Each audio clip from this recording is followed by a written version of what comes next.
একসময় বানারসে একজন ধনী ব্যাপারী বাস করত। ওর পুত্র মহাধনক অধিক ভালোবাসায় দুষ্টু হয়ে গিয়েছিল আর কোনো কাজ করত না। ও কখনোই কাজ শেখার চেষ্টাই করেনি। বিয়ের পরে ঠিক হয়ে যাবে এটা ভেবে বাবা ওর বিয়ে করিয়ে দিল। কিন্তু ও আরও অকেজো হয়ে গেল। সারা দিন আনন্দ ফুর্তিতে ডুবে থাকত। ব্যাপারীর হঠাৎ করে মৃত্যু হয়ে গেল। সমস্ত কারোবারের দায়ভার মহাধনকের ওপর এসে পড়ল। ও তো কিচ্ছু পারত না। এত ভালো ব্যবসা নষ্ট হয়ে যেতে লাগলো। লোকেদের পয়সা ডুবে গেল। ঘর খালি হয়ে গেল। স্ত্রীও অসহ্য হয়ে নিজের বাবার কাছে চলে গেল। লেনদার হাঁকডাক করা আরম্ভ করে দিল। কিছুদিন অবধি মহাধনক বাহানা করে ওদেরকে ফিরিয়ে দিত।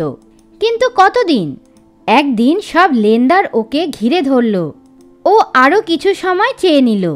একজন লেনদার যে সবচেয়ে বেশি ধার দিয়েছিল মহাধনকের কলার ধরে বলল, সোজাভাবে আমার পয়সা দিয়ে দে, না হলে তোকে গলা টিপে মেরে ফেলবো। অকর্মণ্য, মিথ্যেবাদী কোথাকার, কতবার সময় চাইবি? কিছু অন্য ব্যবসায়ীরা বলল, হ্যাঁ, মারো মারো বেঈমানকে। বয়স্ক ব্যবসায়ী যে মহাধনকের বাবার বন্ধু ছিল বলল, দেখো ভাই, ওকে মারলে তো পয়সা ডুবেই যাবে। ওর থেকে কথা নিয়ে নাও, শোনো ও কি বলে।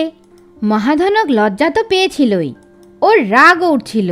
ও নাটক করতে লাগলো, তোমার পয়সা আমি এক্ষুনি ফিরিয়ে দিচ্ছি, সবাই হিসাব করে নাও কি কে কত পয়সা পাবে, আর আমার পেছন পেছন আসো। এখন জুলুসের মতন সবাই চলল। আগে আগে মহাধনক আর ওর পেছন পেছন 1 দর্জন পাওনাদার। ওরা শহর থেকে বাইরে এসে পড়ল। তো একজন জিজ্ঞেস করল, ভাই, তুই আমাদের কোথায় নিয়ে যাচ্ছিস? নদীর ধারে। ওখানে আমি নদীর তলায় গুপ্তধন লুকিয়ে রেখেছি। মহাধনক উত্তর দিল। সবাই নদীর ধারে পৌঁছে গেল। ওখানে মহাধনক সবাইকে বলল কি ও গুপ্তধন নিয়ে আসবে। ওরা যেন পাড়ে দাঁড়িয়ে অপেক্ষা করে। এটা বলে ও নদীতে লাফিয়ে পড়ল। একটু দূরে গিয়ে ও নদীর থেকে মাথা বের করে ডাকল, ভাইরা, এখন পরের জন্মেই দেখা হবে, ওখানেই নিজের খাতা বই নিয়ে এসো। সব পাওনাদার মাথা চাপড়ে চলে গেল। গভীর জলে পৌঁছে হাত পা মারতে লাগলো আর বাঁচাও বাঁচাও চিৎকার করতে লাগলো। নদীর অন্য ধারে শাল গাছের ঘন বন ছিল। ওখানে রুরু নামের একটি অলৌকিক হরিণ বাস করত। ওর মনটাও সোনার মতন ছিল, একদম খাঁটি। ও একটি লোকের সাহায্যের জন্যে আওয়াজ শুনতে পেল, তো নদীর দিকে দৌড়ে গেল। একটা লোককে ডুবতে দেখে ও জলে লাফিয়ে পড়ল আর সাঁতরে ওর কাছে পৌঁছলো আর বলল, মানুষ, ভয় পেও না, আমি এসে পড়েছি, আমার পিঠে চড়ে যাও। মহাধনক ওর পিঠে উঠে পড়ল। স্বর্ণ হরিণ ওকে পাড়ে এনে নামিয়ে দিল। বুকের থেকে জল বের হওয়ার পর মহাধনক বলল, হে সোনার হরিণ, আমাকে বাঁচানোর জন্যে ধন্যবাদ। আমি তোমার এই উপকার কেমন করে শোধ করব? সোনার হরিণ বলল, বাস এই উপকারটাই করো কি আমার কথা কাউকে বলো না, মানুষের পৃথিবী লোভী। মহাধনক রুরু হরিণের কথা কাউকে না বলার প্রতিজ্ঞা করল। মহাধনক নদীর পাড়ে একটা ছোট্ট গ্রামে গিয়ে বাস করল। ওই রাজ্যের রানী খুব ধর্মপরায়ণ ছিল।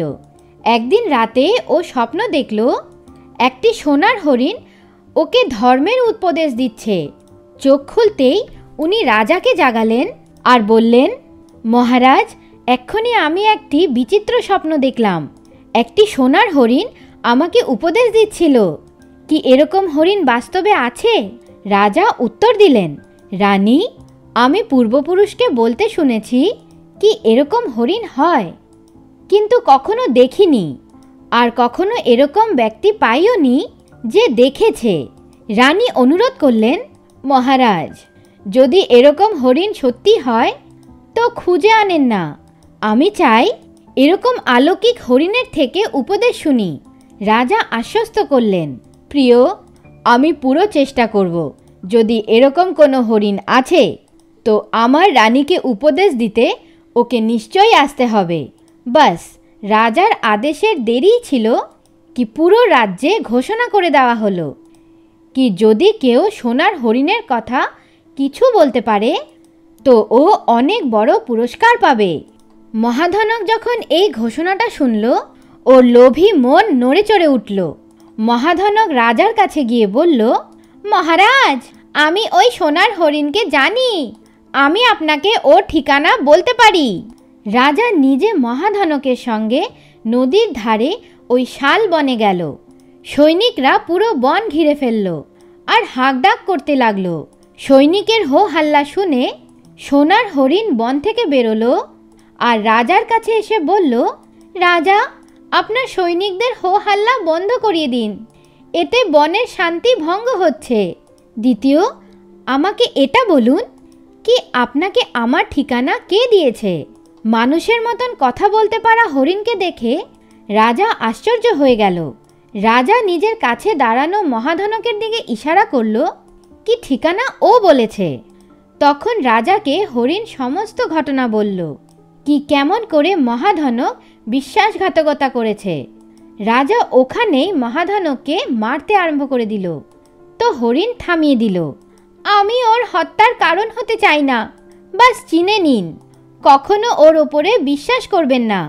রাজা হাতজোড় করে রুরুকে রানীকে উপদেশ দেওয়ার জন্যে প্রার্থনা করলেন।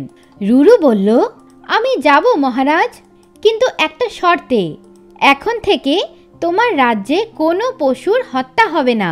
রাজা তৎক্ষণাৎ রাজি হয়ে গেলেন। রুরু মহলে গিয়ে রানীকে ভালো ভালো কথা বলল। রাজা নিজের রাজ্যে জীব হত্যা পুরোপুরি থামিয়ে দিল। মহাধনক কোনো পুরস্কার পেল না। শিক্ষা, বিশ্বাসঘাতীরা অপমানই পায়।